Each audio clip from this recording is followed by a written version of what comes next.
Hello, everyone, and welcome to another episode of Get in the Garage. We're a music podcast. For music lovers, we've got a great show planned for you today. But before we begin, as always, please make sure to like and comment and subscribe and share this podcast with all of your friends and family and everybody who is also a music lover. Yes, we have new music reviews this week by Santigold. The album name is Spirituals. Yep. And we are also covering Ozzy Osbourne, his new album, and that album's called Patient Number 9. The Ozman Cometh. That's a different record. But so we got that for you, and then we have music news like always. We have some fun stuff in there, and this episode is gonna be full of surprises. We have an unboxing for you. Yeah, so, it's gonna be fun. It's very fun. It's gonna be fun. So let's get it kicked off. Yeah, here, we're fine. Dear Liquid Death, sponsor us. Or Polar. You can't be choosy here. You can't. I mean, have it's New England's own. From Massachusetts. We have a sponsor in our backyard. I do love when you drive into Massachusetts up there, and there's a big polar bear that's sitting on the building up there. Yeah, it's dope. Where is that? That's in Worcester? Is that Worcester? It has to be Worcester. It's Worcester. Yeah, Worcester. Shout out to our friends in Worcester. Also, as you can see, there's no Jeff here today. We are Sans Jeff. We are Sans Jeff as always, but obviously not as always. Or not as always. I'm sorry, but I was saying as always. We've got Luke and our eye in the sky. Good evening. Big brother, little brother back there. Alex, welcome, brother. Yeah, let's get started into some music news though, because there's some interesting stuff happening this week. So I'm gonna kick you off with the Taylor Swift Shake It Off lawsuit. Oh, yeah. Luke's Legal Corner. Well, once again, I was about to say it. Luke's Legal Corner. Sorry, I beat you to it. Here it is. So this is your legal news for this week going on in the music world. Taylor Swift is getting sued by not by the group 3WL, but the songwriters of the song. So I'm going to sing you the hook of this song real fast, and you're going to know the song. It's from the early 2000s. I think it's from the year 2000, to be honest with you. Yeah. So it goes, haters, they're going to hate. Shot callers, they're gonna call.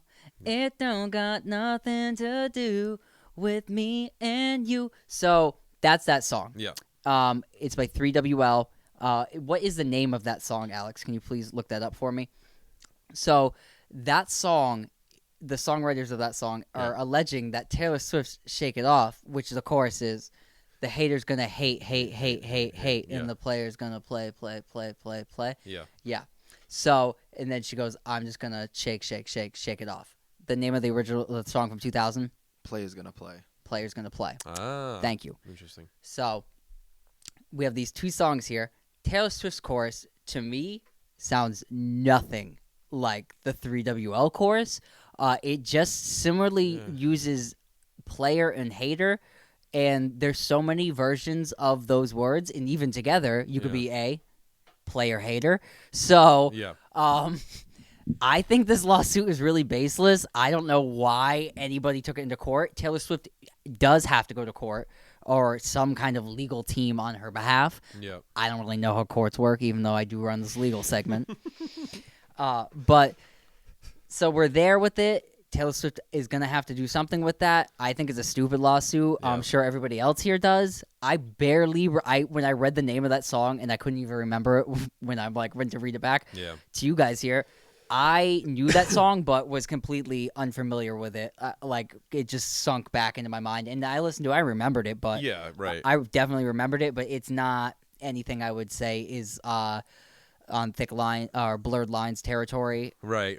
Which is on sketchy ground at that. So Yeah, there's a weird history of that, isn't there? Like the you stole my idea thing and all that stuff. Well, Led Zeppelin famously, Well, that one's legit. That one's legit. That one's really legit. But we talked about Mariah Carey a couple weeks ago and her Christmas song. Right, the Christmas song. If you look back in a couple episodes, or if you remember our music news on Mariah Carey, where someone's like, "You stole my idea for all I want for Christmas is you," and it's like, okay, did you?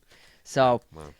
And those two songs sounded nothing alike as well. So interesting. Yeah. What else you got? I got one more piece of kind of legal-ish news. It's not really legal news, but it's more of in that realm. Chuck D of Public Enemy sold a large stake of his songwriting to Reach Music. It's a group he's been working with over a long time that kind of does control of his music kind of thing.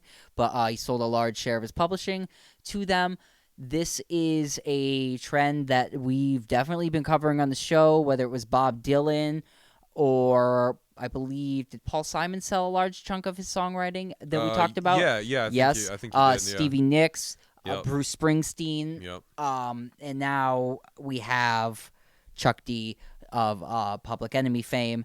I believe he's probably one of the first major figures in the rap hip-hop community to sell off the publishing in this way, where a lot of the classic rockers were definitely doing it during COVID, and especially when touring went away.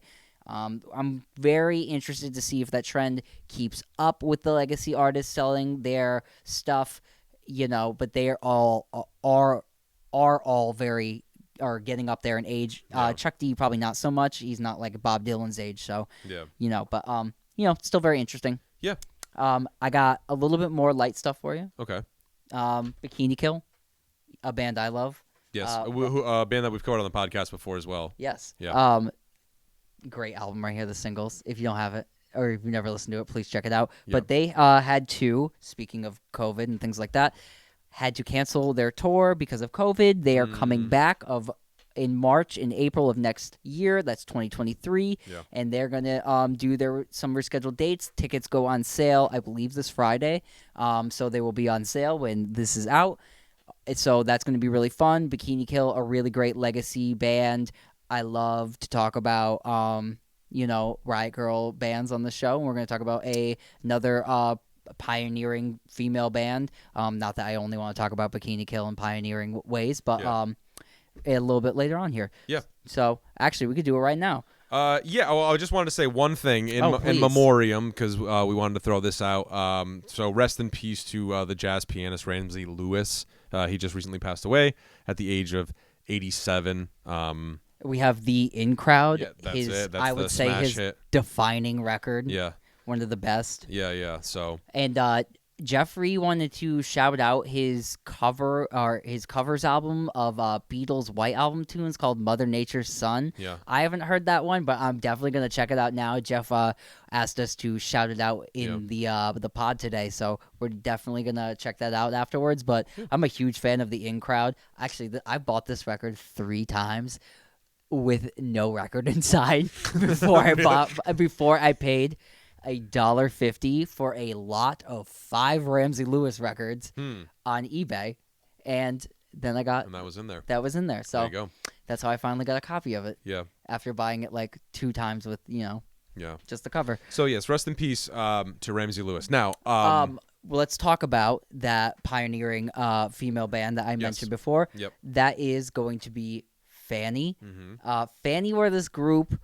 Can you tell me where they're from? They're formed in the late 60s and all female, played a style of, I want to say, like bad fingery style power pop.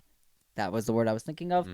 And they released a couple albums in the early 70s and splintered off in 1975. They are having a reissue of their second and third albums. Those albums are... what is it? One was Fanny Hill. And the other one is Charity Ball. Charity Ball was released first in 1971 and Fanny Hill in 1972. These records were produced by Richard Perry, who was Jeffrey Emmerich's kind of protege, you would say. Jeffrey Emmerich was the engineer for the Beatles on a lot of their famous stuff. We mentioned his name a lot on this show.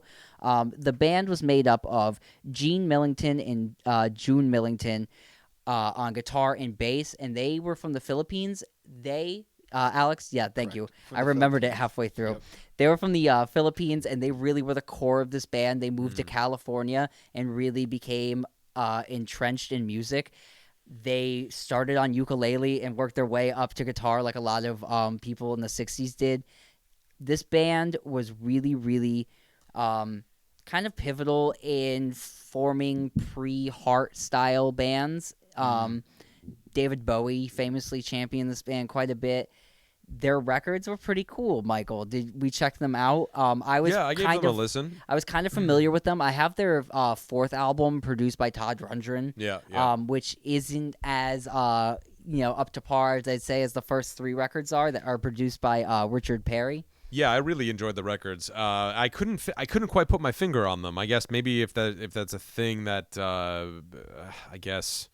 I mean, we pick nits anyway, but it felt like the band, or at least judging by the first three albums, because I had listened to the first album and then listening to the other two, it sounds like a band that kind of struggled with maybe a sense of identity as being like, well, what kind of a band is this really? You text me, you was like, oh, it's like sounds like Todd Rundgren. I heard some parts that I thought were Humble Pie-esque. I think the Rundgren thing you get because you get a lot of that sort of like hammering on piano thing that you'll get with the Rundgren stuff. But, what was the name of the guitar player? I'm sorry, June Millington. She rips, man. Yeah, she rips all over these records. She rips all over the place, and that's what's so cool about it is that she's like, let's be honest here, right? I mean, given the time, most of the rock and roll and all that stuff was very male dominated, hence the reason why they are such a significant band and an important one at that. And June Millington, I would say that she chops wise, I feel like she could keep up with the lot of them, man. She's June Millington to the contemporaries of the late 60s and early 70s rock and rollers is the same thing as like what Lita Ford would become when you would have like the 80s hair metal and she would come out and start shredding. It's like what I'm trying to say? A band, the Runaways, were heavily influenced by a band, Fanny, right, who exactly. come from the same pretty much area geographically as the Runaways. Yep. I think the guitar work that is highlighted on songs like Place in the Country, I played it on a ride into work this morning. That song for me had like some ripping guitar on it. I also liked how some of the songs had like I forget which record it was, and please forgive me, but You Got a Home off of Fanny Hill, the third record. That was kind of like an interesting song because it gave perspective of a mother talking to a son that said like, you may not know why your father's here, but I have a home for you. And it was really the plea of a single mother. And that was a really interesting lyrical bend for the early 70s that I thought was really cool and really unique and only could come from a female band like that. Yeah. The thing I think you were talking about with the direction, the reviewer Robert Christo, if you look on like for their third album, Fanny Hill, they cover Hey Bulldog and Ain't That Peculiar by and he says about it, they kind of gave themselves away. And I thought about this a lot, and the cover of Hey Bulldog is very, very good, but in a way he's right that they did give themselves away a little bit, where they were kind of like forming this band that was like kind of maybe more free of the tie downs of implications, even though they did sound rather Badfingery. Yeah. They were in the same kind of production team that was producing Badfinger. Yeah. It was going to happen. You know what I mean? That kind of Beatles inspired way of structuring songs, but a little bit heavier, a little bit of grit to it. Yeah. Where he says they gave themselves away a little bit on them is like kind of the whole, how do I want to put this, is instead of being like, oh, this band's original, you go, oh, this band's like the Beatles, or this band's like that.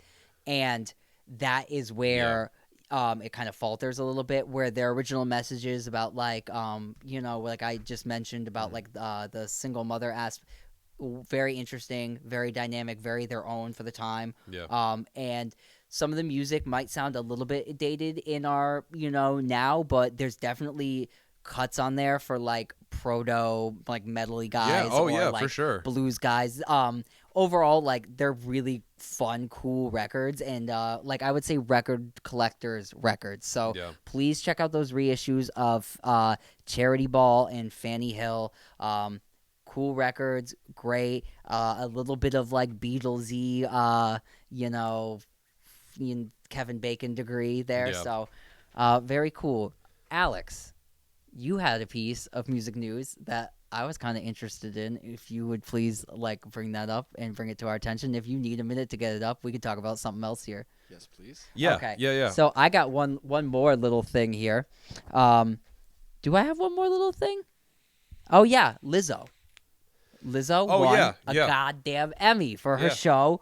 where she was looking for heavier backup dancers. The show was called Big Girls. Yep. Girls with the R's. So she won an Emmy for that, and kudos to Lizzo. She's doing her own thing with the people she wants to do it with, and she's making money while she's doing it, and empowering the kind of people she wants to empower. More power to her. Congratulations, Lizzo. Yes, and congratulations to you, Lizzo. And it looked like she really took over the award show from a lot of what I saw. Like the kind of big star was kind of like Lizzo. I forget also who did that speech where she like danced to the playing off music, but that was very, very funny. Everybody will know what I'm talking about because they see viral clips. You have no idea what I'm talking about. I have no idea what he's talking about. So, Alex, do you have that article pulled up, sir? Yes. So, very recently on September 13th of 2022, the man who shot and killed John Lennon in 1980 was denied parole for the 12th time. For the 12th time. Yes, the gentleman who shot and killed John Lennon in Manhattan, his name is Mark David Chapman. That's his name. Couldn't remember. Mark David Chapman. He's currently 67 years old and serving a 20 years to life sentence at Greenhaven Correctional Facility in New York. He was just denied parole again this August, and it was just recently released. Oh. So we have the dude that shot Reagan is doing country music, and the dude that shot John Lennon's never getting out of jail. Yeah. What are you going to do? Yeah, it's a weird world. I like it. Cool news article. It's a weird world. It's a weird world, man. Yeah. Cool news article. Rest in peace, John Lennon. I don't think that dude's ever getting out of jail. No. Also, forever tainted, The Catcher in the Rye. Yeah, what can you do? What can you do? What can you do? I have one small piece of music news, and then should we carry on? Yeah, let's hear it. So Sofia Coppola, I believe the daughter of Francis Ford Coppola, who is the famous movie producer, director, Godfather, Outsiders. Her next film, it was announced that will be about Priscilla Presley, from the perspective of Priscilla Presley. Sofia Coppola, Lost in Translation. Oh, okay. Gotcha. Go. Thank you. And that just really, for me, poses the question, will this movie be as terrible as the HBO Elvis movie? Because, or I don't know if it's HBO, but it's on HBO. It's on HBO right now. It's not an HBO movie. No, it's not an HBO movie. But I wanted to just quickly, like, kind of use that as a segue just to talk about the new Elvis movie, because I watched it. I know that you watched some of it before storming out of the movie theater in disgust. So like Mike told me this morning, Sofia Coppola was releasing an Elvis movie, and I was like, oh, I hope it's not like the one that just came out.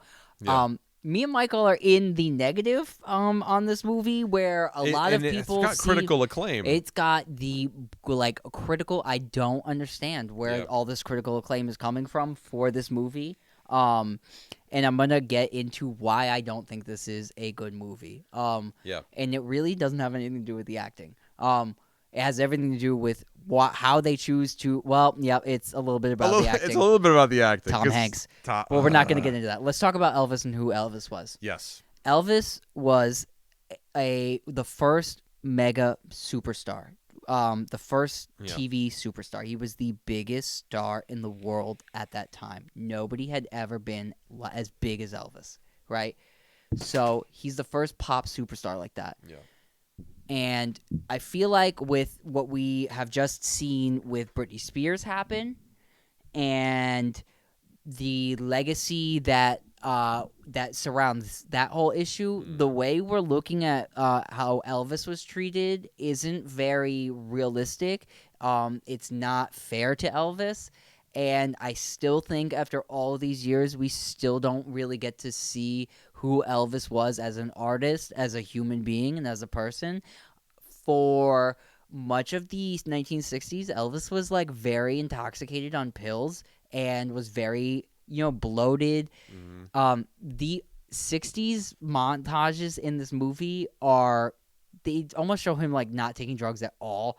There's like one scene in a car where he pops a pill like harmlessly, like, oh, this is fine. Elvis was being like really abused. He was being like abused by Colonel Tom Parker. And the movie starts off being like, we're going to tell you about how Elvis was abused by Colonel Tom Parker. From the perspective of the guy who abused him. Yeah. The guy who basically ran Elvis into a bloated 3-month compacted, dead on the toilet Elvis. That man gets to now tell his story. Yeah.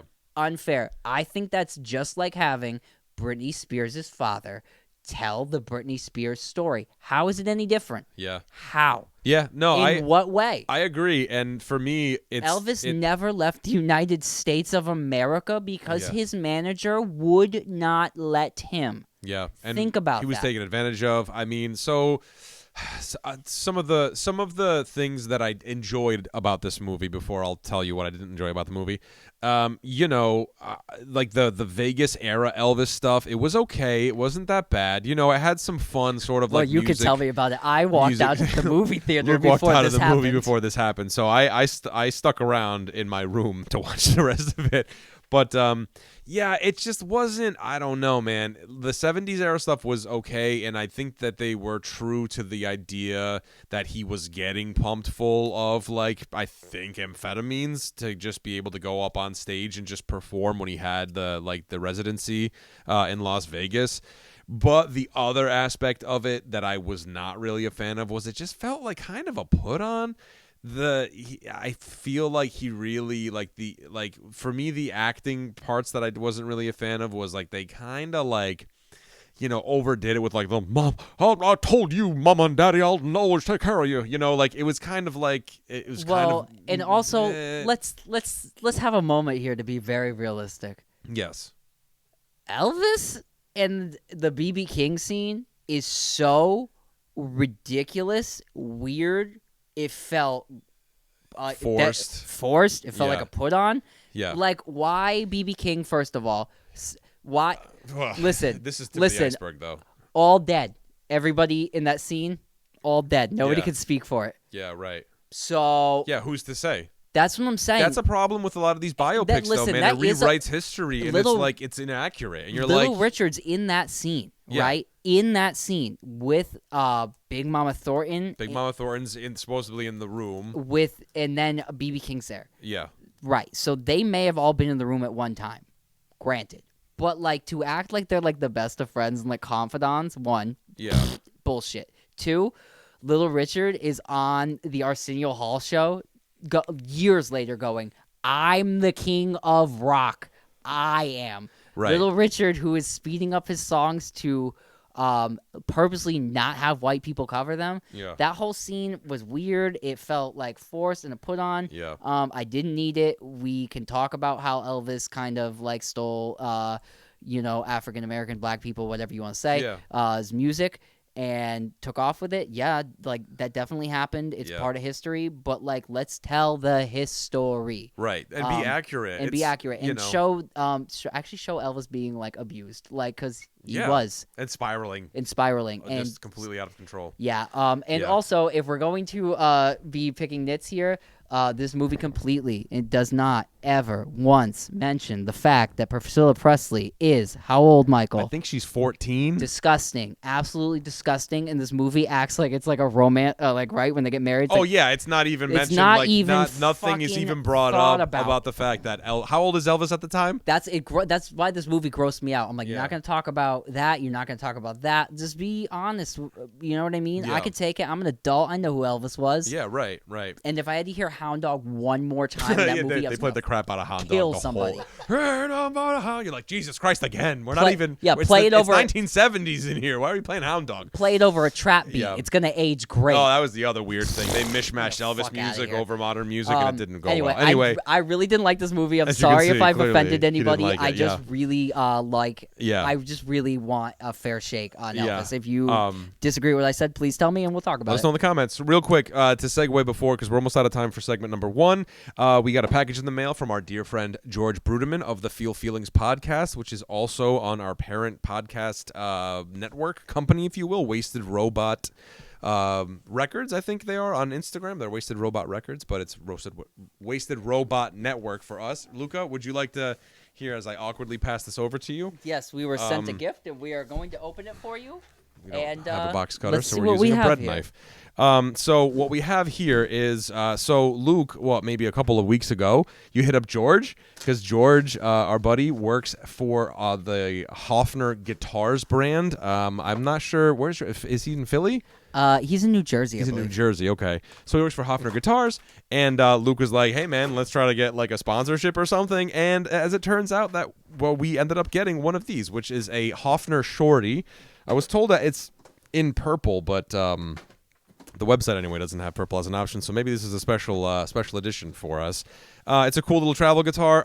It's full scale. It's a bolt-on. It's a box. It's a box. Okay, well, let's first off look at this beautiful Hofner logo. Beautiful packaging. And for those who don't know, Hofner is the company that Paul McCartney famously played the violin bass. It was the violin Hofner bass, which is the brand Paul McCartney. Ooh, look at this little case. Oh, and it comes with a case. Very, very nice. Also, just so you know, like this is what you're gonna get. Like, so if you order a Hofner guitar, expect look how cute this is. expect this quality. Look how cute Expect this this quality in the mail. Yeah. So let's crack it open. So like I said, it's 24 frets. It's a full scale. I think it's basswood body, maple neck with a rosewood fingerboard. So it's a compact travel guitar. As you can see, the shape of it's rather small, but the neck is full scale, so it's nice. So you don't have to adjust your hands you don't for gotta sacrifice. you don't have to sacrifice for a smaller guitar. So This thing is so cool. let's get a look at this thing, man. This is How nice. we pull that little body Yeah. out? Here you go. Thank you. I got hold that neck. Yep. There we are. Oh, this is a special edition then, because this purple. that's beautiful. That purple is gorgeous. It's like a flake, like a purple flake. How we that's- look? Are we in the shot? Can we get this, Alex? we Are we get- all in the shot here? Are we all in the Move the shot? microphone. Here, if you like to, yeah, there you go. Yeah, let's get a look at that. Beautiful. This Very, is really very nice. cool. I've loved Very, this very nice. sparkle. I love this headstock too. That's dope. Hofner since 1887. Since 18, wow, I 1887. don't know if it's going to be in tune. It is It is not in tune, tune. but that's okay. No worries. That's very cool. So shout out to Hofner. Thank you guys so much for sending this. Shout out to George and we're going to bring this back next week, and we're going to Yeah. do like a little... maybe like a little riff of the week or something like that. We're gonna try to get creative with it, have fun, and yeah. So check out Hofner Guitars. yeah, their website is hofner-guitars.com. And check out George Bruderman and the Feel Feelings podcast Yes. with Danny and George Danny and on George. the Wasted Robot Network. On the Wasted Robot Network. All right, let's take a quick break. We'll come back and we're gonna cover our 2 new album reviews. We'll Ozzy be right Osbourne back. Ozzy and- Osbourne and Santigold. Santigold. We'll be right back. All right, welcome back, everybody, to Get in the Garage. We're the music podcast. For music lovers. That was We're weird. here with your 2. I feel like my finger guns made you like a little off. I'm jazzy. What can I say? This is the part where we cover new albums. So the latest album that we're going to cover, well, the first one of the 2, is by the artist Santigold. The album is Spirituals. It's her 4th studio album after a 4-year hiatus. I think I read somewhere, yeah, it's the first. So she's been in a 4-year hiatus, but it's her first album in 6 years. That's what I wanted to say. And it's also her first independent release on her record label. I wrote it so terribly, and I can't read my own handwriting. I do apologize. But yeah, so Little Jerk Records is Little what it Jerk is. Records? Little Jerk Records. thank you. So Yes. Santigold was a interesting artist. Early 2000s was in a like everybody wants to say like ska-ish band. I would say more of like just like an art rock band. Mhm. Also, it should be noted that Santigold is a black artist, Yes. and in that rock format was not getting the push, and she kind of became a background industry figure, if Yep. you will, an A&R person that would like songwrite with people, Lily Allen, Yep. among others.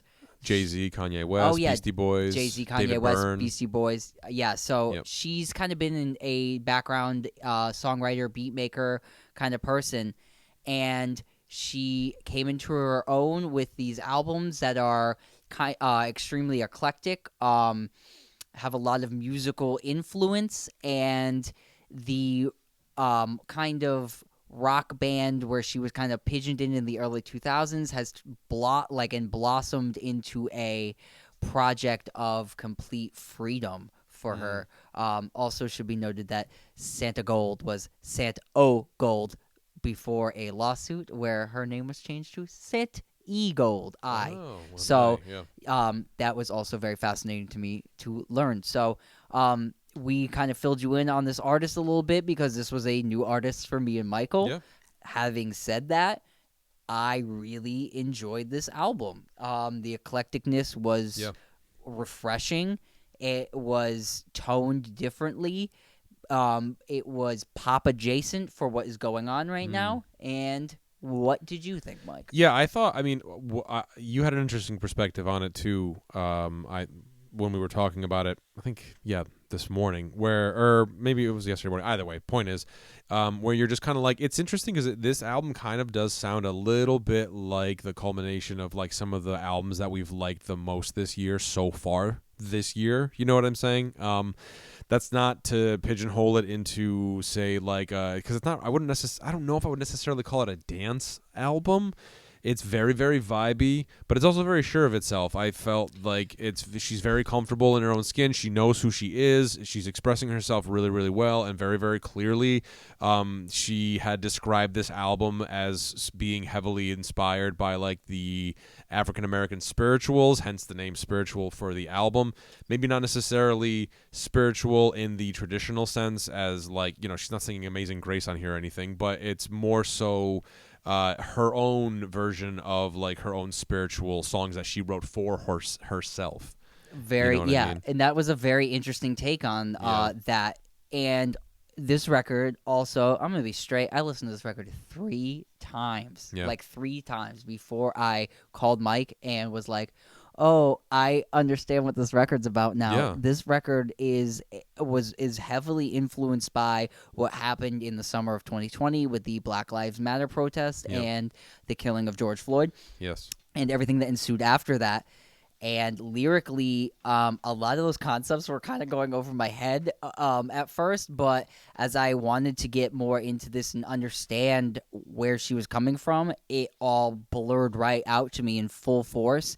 And on the 4th, 5th, 6th listens of this record, was really impressed with what was coming out. And like Mike said, like the statements, and Mike listened to it, he's like, "Yeah, man, duh." And I was like, it just wasn't as obvious to me. Yeah. Let's talk about songs. My Horror.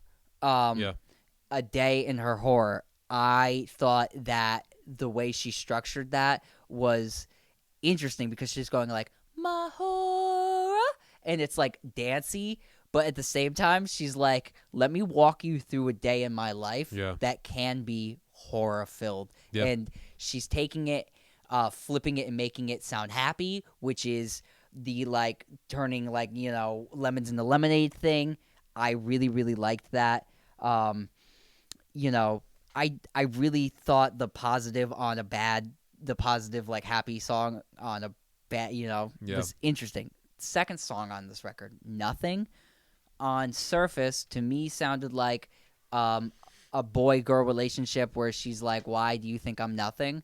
This song, where I further read, she said, "This is how people see black people." And for my even take of this in just going, this is a relationship song and not giving it depth to the sense of what it really was about, was almost like a reflection of how maybe I was taking the music not as seriously as I should have been. You know what I'm saying? Sure. Or as like, I was like, oh, because when it sank in, the lyric, "You keep telling me I'm nothing. You're in my head.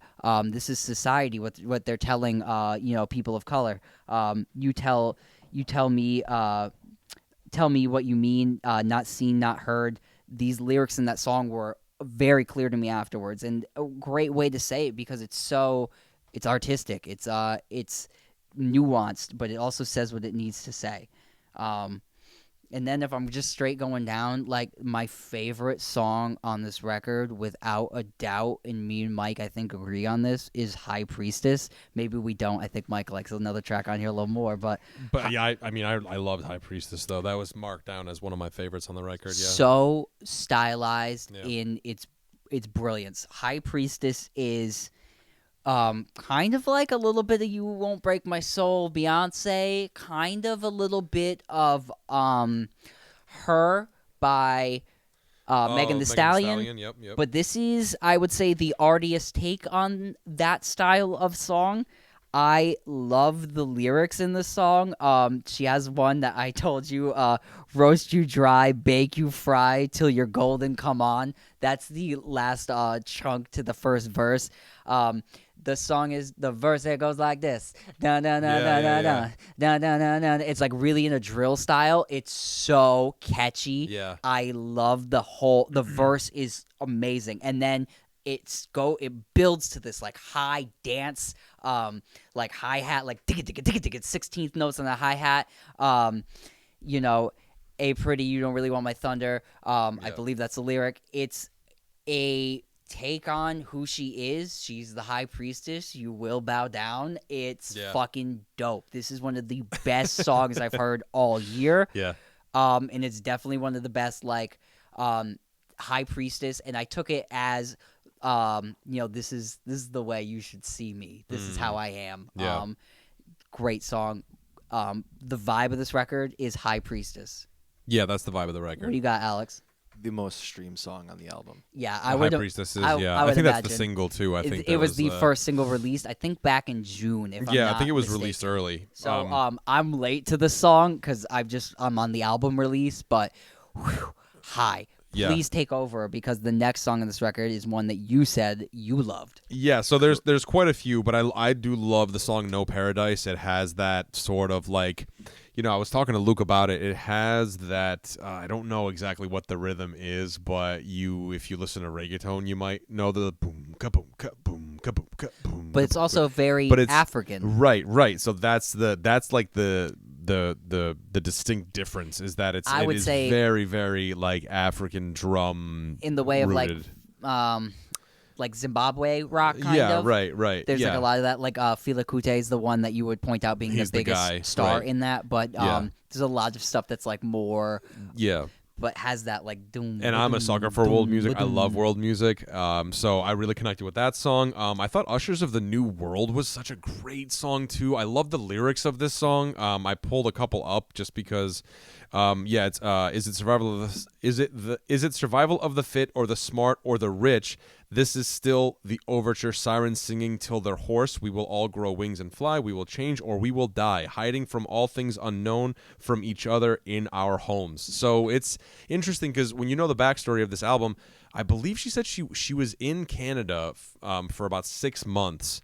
And she was by herself and she was kind of like isolated and stuff. And I think that really reflects in the lyrics too, because they're super introspective and they're kind of like talking about society as a whole, but also her own personal experience as an African-American woman and everything that... And like how that movement, they're going to be the ushers of the new world. Yeah, like, they're going to be like what's going to be like ruling next, you know? And she's like commenting on the values of that. And there's a sense of urgency in the song where it's just kind of like, hey, it's either like, it's feast or famine. We're like, either we're going to do it or we're not going to do it, guys. So like, hey, well, let's get it together here because we got to, but it's an anthem for the people who...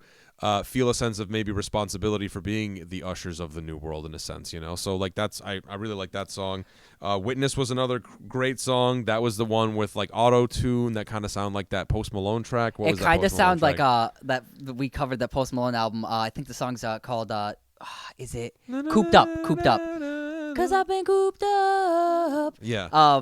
It sounds like that, but her take is obviously way more artistic. Yeah, for sure.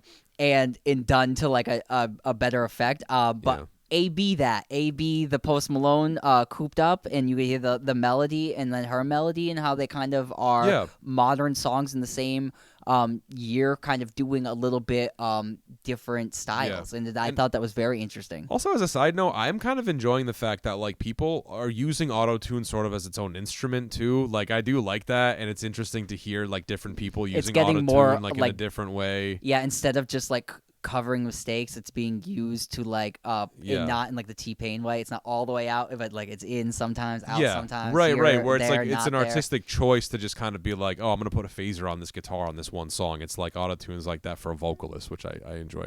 Another song I want to talk about. Yeah. Shake. Yeah. Shake. Shake, shake. Yep. That song Yeah, the synth in that song is killer. That song sounded like what I wanted every song in the Hot Chip record that we covered a couple weeks ago. Yeah. Check out our Hot Chip review. That album, this one song, Shake, I was like, that's what that whole album should be. Also, that song Shake was like over before you knew it. It was like 2 minutes out. It's quick. It gave you everything you need. And cool, and it was done. And for that fact, you're going to tell me that this album was only 30 minutes and 42 seconds long. It's 10 songs. It's over before you know it. But it is all killer. And it's so fulfilling. Filler. It's so fulfilling. The Yeah, whole it's thing jam-packed. fulfilled It's like it was an hour long, but it's not an hour long. But that's the thing though, is it shows you how she's clever because she's giving you like these really easily digestible songs that are short and in a small package that's 30 minutes long. But the context and the content and the subject matter is all very, very real, and it's very introspective, and it's very, very thoughtful and thought out. But it's just like she's just giving you these little morsels, and because you know, on one level, I didn't have back on this artist, so this is a new artist for me. So on the first listen, I'm listening to this like it's a pop artist, and all the kind of nuanced textures are going right over my head because I'm not looking for them. So. Yeah. If you're kind of a pop fan and they're like, oh, that sounds heavy, this will go right over your head if you just want it to. If you are into the nuance and the texture, you'll listen to it. It's all going to be there. Yeah. So it's got both great flavors. It's pop music Yeah. that is heavily, thought about and stylized for our moments and now. Yeah. It's not like just straight club or like party music. This is music for our times in a lot of the way that Kendrick Lamar just released a record that was for our times, and a lot of the way that Beyonce just released a record that had a lot of message and flavor on it. Yep. And introspective pop music is kind of coming back around. That's it, man. So, okay. Santigold, an album I really enjoyed. Yes, Alex? One thing on Santigold. Let me pull this up for us here. We also got to give our numbered takes on here. Let's hear it. It's a fun fact, nothing bad here. She will be on tour later this year. The opening date of the tour will take place in Atlanta on October 9th. There you go. The tour is named the Hollified Tour. It's going to visit 19 cities in the U.S. and Canada. Nice. Wonderful. Right on. Check that out. Yeah, check that out. Santigold. What are you giving this record? I'm gonna say like a strong 8.5. 8.5. I'm gonna go 8.5. I'm gonna go an 8. I think this record is really, really good. Yeah. I think she's gonna make like something. I'm excited for the next record. I'm excited for the next record too. I want this. Well, I'm sorry, I don't mean to cut you please. off, but I'm just saying. I think like what I'm waiting for is like the magnum opus, like double album that's like an hour long. That's just this crazy, just like sound bath. Because I would want like an hour long of this because it's so. But that goes to show you though, right? Like when you listen, like we get on the topic of I'll do this quick and then we'll move on. But like we talk about album lengths and everything like that. This is a great album because it's a good album. Like for every reason that we said, it's a great album. But it leaves you wanting more because it's only 30 minutes long and you want more and you're like hungry for more. So you're looking forward to the next album. You know what I mean? You give me a big bloated hour and 20 minute long album. It's kind of like okay, like this is. You know what I'm saying? Right. Depending, because there's hour and 20-minute long albums that they'll blow your mind. Take you a long time to get into. This is accessible, easy, Yeah. it's ready to go. Yeah. It's We're very excited to see what's next for her. For sure. Santigold. Santigold. Check it out. Onward. Boom. Boom. Boom. So, like we said earlier in the episode, the Ozman cometh once more and releases his, I believe, 13th studio album. He is feared by bats everywhere. Patient number 9. Ozzy's back. He released an album in 2019. Better than ever. Called Ordinary Man. This is patient number 9, and yes. I will agree with you, Michael. This album is better than ever. I think on a just overview here, Ozzy is making an album that may be his last album. It kind of defines his career here. We also are dealing with a sober Ozzy, which is refreshing and I think very reflecting on the record he made. This record features...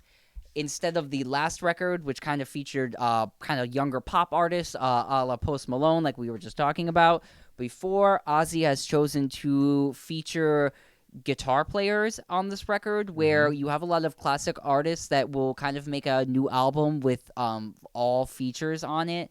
I know like Van Morrison did one a couple years ago. Tons of artists have done this. Jerry Lee Lewis, I think, just did one, and he's done a couple before. So things like that. But this is, I think, the best take on it, having the guitar players. It's not a featured vocalist. It just kind of plays off like an Ozzy song for the most part. Yep.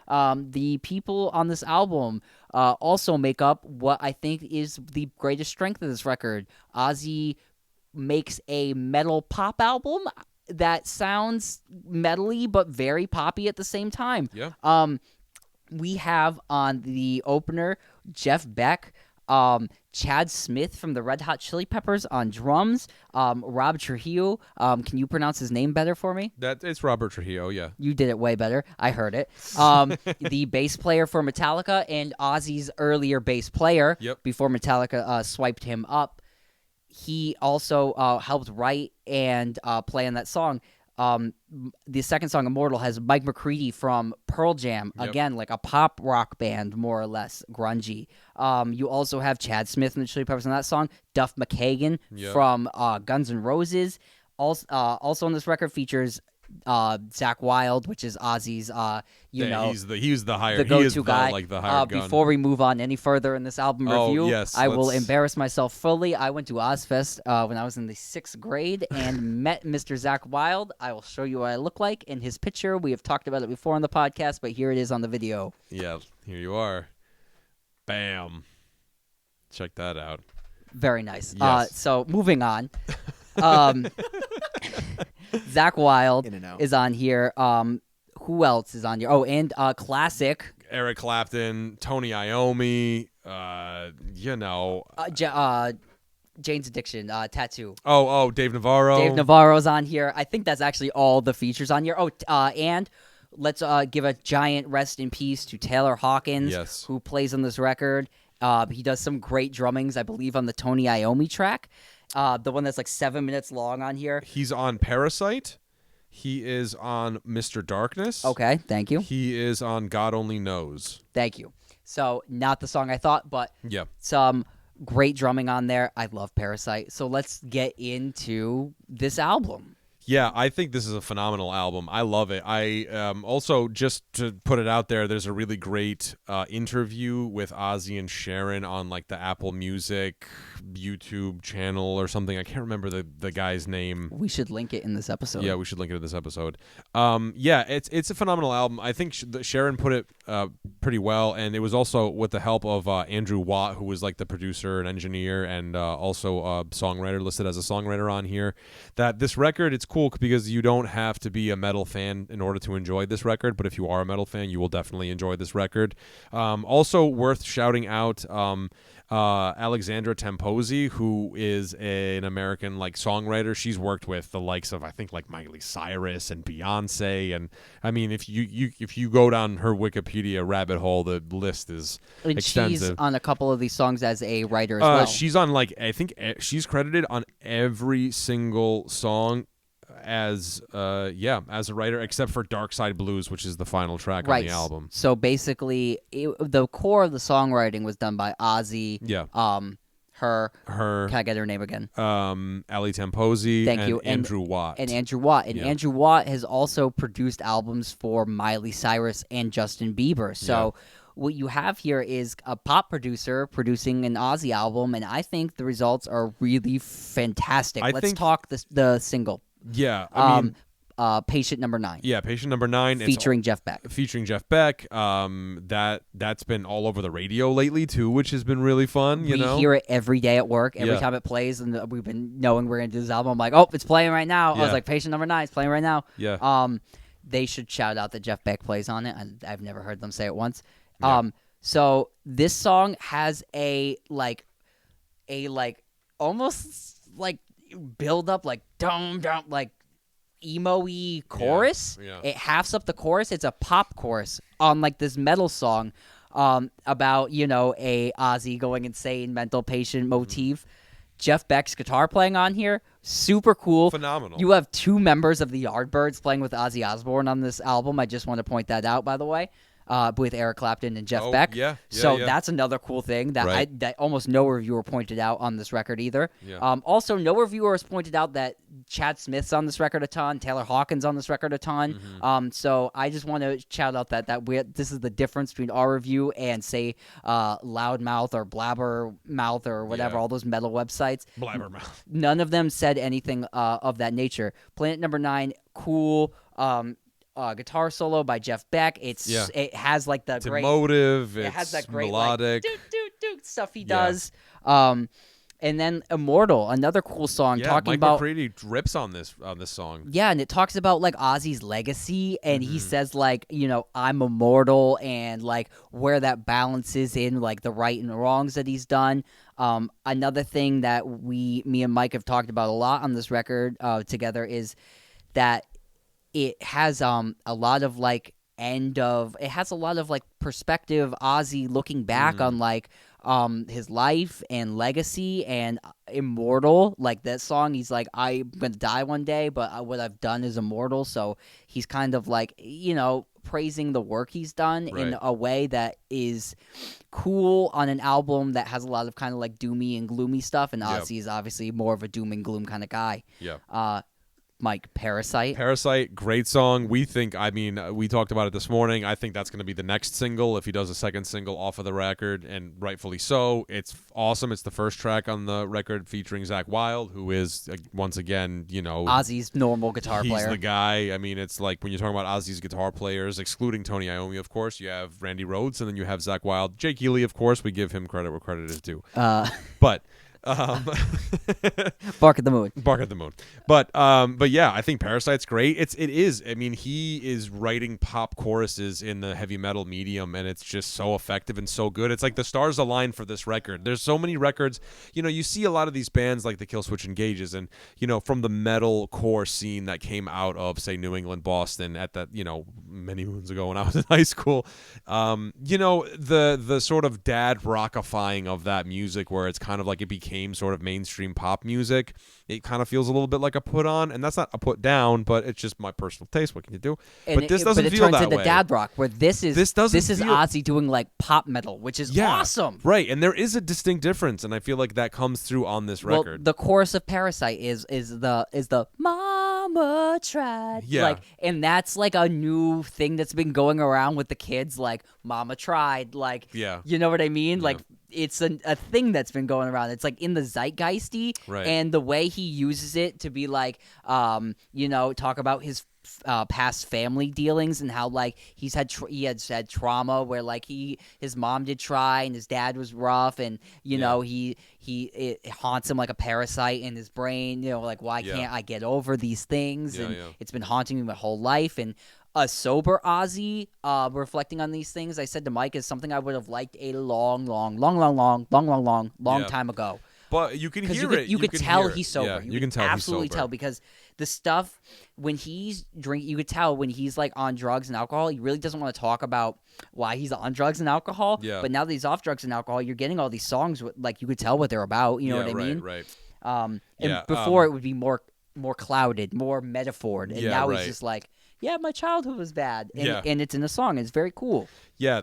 So track number 4 is kind of like, I think if I'm picking nits, because that's what we do, we pick nits. The songs that I might say that I'm like the least impressed with was kind of like a letdown for me, just because like I was like, oh, Tony Iommi's on this. This is awesome. And the Tony Iommi songs for me were a little bit of a letdown, if I'm being completely honest. That's not to say that they're bad songs. It's They just they kind of played off to me like they were kind of like bringing up Black Sabbath riffs that you may have known in the past and kind of all combining them into one song. There is something to that, though. So if you watch that Apple interview, he does touch on his relationship with Tony Iommi and Geezer Butler and Bill Ward, whatever, and how, when he was in the band with Black Sabbath, he was kind of just like, you're just the singer, like we're the guys that write the songs. And I don't know if maybe that sort of translated onto this record, where maybe Tony Iommi kind of came in and he's just like, I'm the guy, so step aside. I don't know. This is all hypotheticals and stuff like that. But hearing that, and then for me personally having these be the weaker songs on the record, I kind of like mentally put 2 and 2 together. I don't know if that was the case, but the other thing I noted about them that made them drag out like the Tony Iommi-ness of it was the fact that Ozzy sang great melodies over these tunes. And so the fact that Ozzy was singing, like, instead of going like, generals gathered in that, singing right to the riff. Yeah. Yeah. He was singing melodies over them, like Ronnie James Dio would do in Sabbath Later and change their sound. Right. So for me, it gave a newer context to those sounds, though I could have, used a new Tony Iommi riff. Yeah. If I'm right, is that kind of fair? I think that's fair. To say. One of These Days with Eric Clapton. Yeah, great song. Is one of Ozzy's best songs. Yeah. It has that chorus, One of Those Days I Don't Believe in Jesus. Mm-hmm. So let's talk about the song.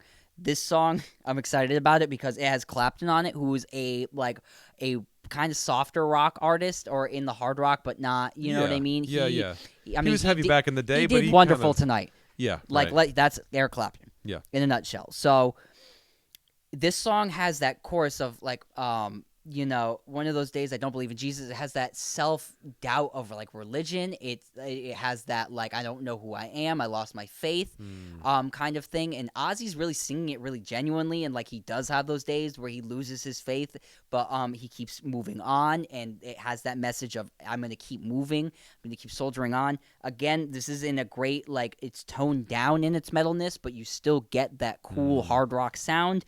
Clapton's guitar solo on here, very cool. It has that thing where it almost sounds like he's gonna play a sour note every other note, and you're like, oh, but he keeps it the whole time. He's playing like counter melody to the melody. It's a very interesting guitar solo at that, because it's like a bluesy solo over like a poppy metal song, and it works. I like this song. I like the lyrical content of the song. It's something I think we're only getting out of a sober Ozzy. You know what I mean? Yeah, and the thing I like about this, and we talked about it, I think earlier today, was the having Jeff Beck and Eric Clapton on this record. I think it's very significant because of the fact that Black Sabbath were kind of like the outcasts, right? Like if you're talking and you're looking back, the late 60s and then the early 70s, you have this sort of thing where it's like, well, Keith Moon really hung out with John Bonham and hung out with like the Yardbirds guys, the Beatles guys, the Stones guys, and here is Black Sabbath out of Birmingham, like the bastard fucking dark brooding children from the from the steel factories. Yeah, like even Deep Purple had way more respect. Yeah, right. So this is cool because it's taking Ozzy Osbourne and it's going like, no, you are part of this class. You are part of this graduating class. You are on par with Jeff Beck and Eric Clapton. And and obviously Tony Iommi is in there, but even with Tony Iommi sharing an album with these guys as well, being like, no, Tony Iommi is another dude who's like, he's one of those guys too. You know what I'm saying? Right. So and now I liked that because it's going, all right, no, now here we're just gonna let you know that Ozzy's part of the crew as well. You know what I mean? I fucking love that. The other Jeff Beck song on here, 1,000 Shades, is the same thing. It textures out Ozzy in a brand new way, and it almost sounds like the Beatles. It has like a Beatles John Lennon chorus. Obviously, Ozzy's highly influenced by John Lennon. Yep. Mr. Darkness, kind of after this, it kind of gets a little into a bit of filler territory. Darkness, Evil Shuffle, but I'll say that if you want like those but God Only Knows. God Only Knows is a great song. But you're going to say that those songs have that like more rock and metal-y feel. So that's what I'm saying. Yeah, so like if you enjoy that sort of Zakk Wylde style, Ozzy Osbourne taste, that those songs are like right where they should be. Yeah, you know they're what I mean? more towards the end. Mr. Darkness is like that. Evil Shuffle is definitely like that. Yeah. And there's cool breaks in the middle of those songs where things get a little jammy-ish. I almost said, why do some of these Zakk Wylde songs sound like they should be the Tony Iommi songs, just with Zakk Wylde guitar solos over them? Degradation Rules is another one. That's the Tony Iommi track where probably has the most egregious lyric on the album. If you're going to pick nits, it's Degradation Masturbation. Alex was going to throw that up and tell us that. Michael shouted it out to me at work today, so I thought I'd bring that into the table here. Probably the only one of the only lyrics on the album where I'm like, okay, man, like because Ozzy gets away with like singing about like crying blood and shit all day long. Like he's the fucking Prince of Darkness. And then the album ends with Dark Side Blues, which is just this little like 1 minute and 47. Gotta talk about God Only Knows. Oh yeah. That's the last song I think that features Taylor Hawkins as well. And that song is introspective. He's saying like. It's better. He does one on the Neil Young lyric. Better to burn in hell than to fade away. So it's the Ozzy take on that song, which is like his like it's better to burn out than it is to fade away. It's better to burn in hell than it is to fade away. It's so Ozzy. This song is reflective of his life. It's not a Beach Boys cover, which I was so glad about.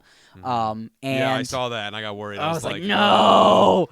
So glad this wasn't a Beach Boys cover, because I did not want to hear Ozzy sing God Only Knows. I can't even hear. I can't even imagine. No. It's terrible. Let's not go there. So this song is like a reflection of like where am I going to end up in life? God only knows what's going to happen. But it's just beautiful, and to hear Ozzy sing like this, it's what we always knew he was capable of with songs like "Mama, I'm Coming Home," written by Lemmy of Motorhead fame. But this album really is, if this is Ozzy's last album, it's a fucking great record. Yep. I really liked here. this record. Ozzy's the man. What do you got, Alex, before we give our scores here? How about the harmonica? Oh, the harmonica. Yeah, and Ozzy comes back, first showing us on The Wizard his skills on the harmonica, but all these years later in 2022, we're getting... whips out the harmonica. I was really excited when I heard harmonica. Yeah. I was like, yo, finally.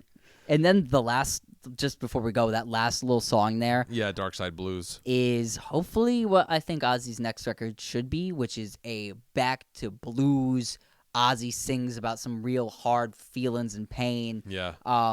But more like back to blues. When I say that, I mean like Rolling Stones blues. I mean like toned down. I mean like a different. I think Ozzy has the range now to do whatever he wants, and if he wants to do a different styled record, I would be 100% with it. Yeah. And I think he's got a lot to show us. I hope he does another record. Sober Ozzy's great. What do you think this record is? Ooh, this is a tough. This is a tough. It's a tough one because we did sing its praises very highly, but what really is it? Yeah, I mean, I would say.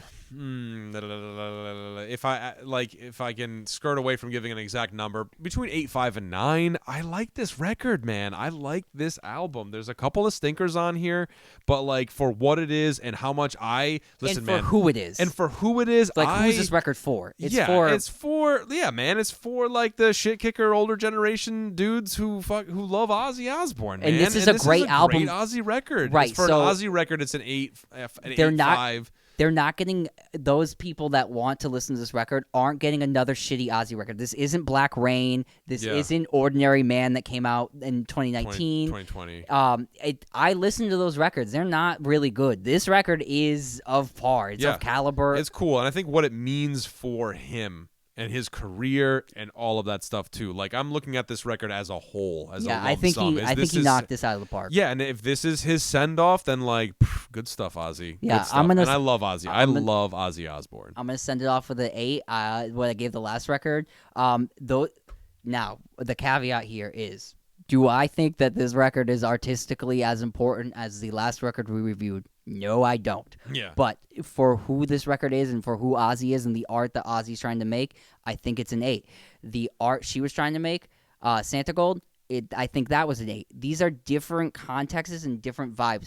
When we're talking about records, I love Kiss, but like I know Kiss isn't on the artistic level and social important level that Santigold is on. The man that gave you Love Gun.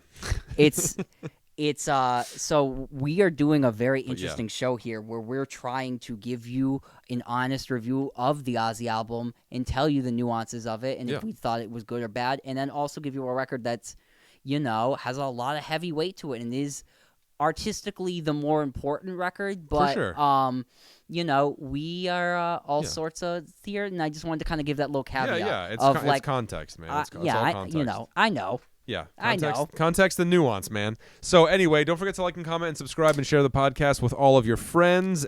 Make sure you rate us on Apple Podcasts. I don't know what Luke is up to right now. Oh, he's grabbing the guitar.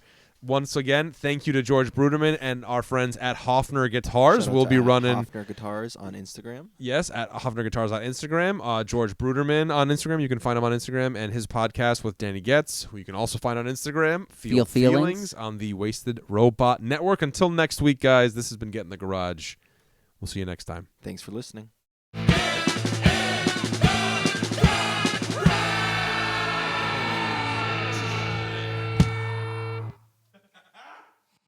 This has been a presentation from the Wasted Robot Network. For more information and links to other shows, please visit www.wastedrobotrecords.com/podcasts.